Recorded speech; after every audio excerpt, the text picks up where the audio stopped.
Assalamualaikum warahmatullahi wabarakatuh. Wilujeng enjing pamisa sadaya, balik deui sareng abdi Melda Anastasia di saputar iNews. Dina waktos ieu simkuring bade ngadugikeun warta anu kantos kajantenan dina dinten kamari. Nyaeta saurang budak jadi korban tabrak lari. Korban nu diduga inisial A salah sahiji siswa SMA YKM Tanjung Sari ieu uih ti sakola nuju mapah. Dina rekaman CCTV bumi warga, aya motor ngebut teu terkendali langsung nabrak korban.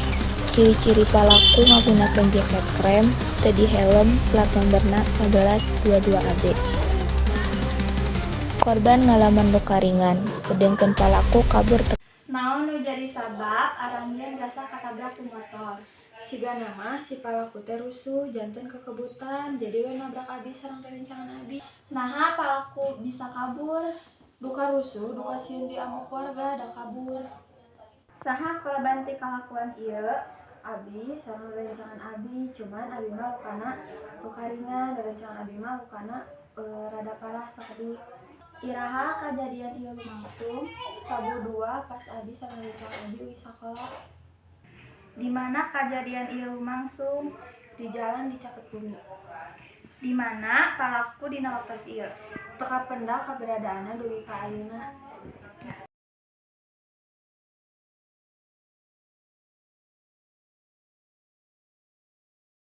Curah hujan nu teu tangtos ngaakibatkeun banjir di Jakarta ieu teu surut-surut. Akibat ti banjir ieu warga hese ngajalankeun aktivitas sapertos biasana. Warga nyarita di sajumlah titik pemukiman warga teuleum nepi ka 1 meter.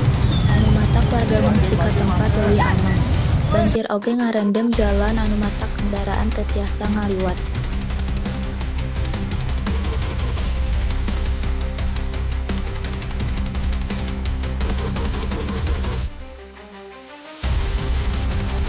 Sakitu wae breaking news di simkuring. Mugia sadayana sehat selalu. Hatur nuhun. Wassalamualaikum warahmatullahi wabarakatuh.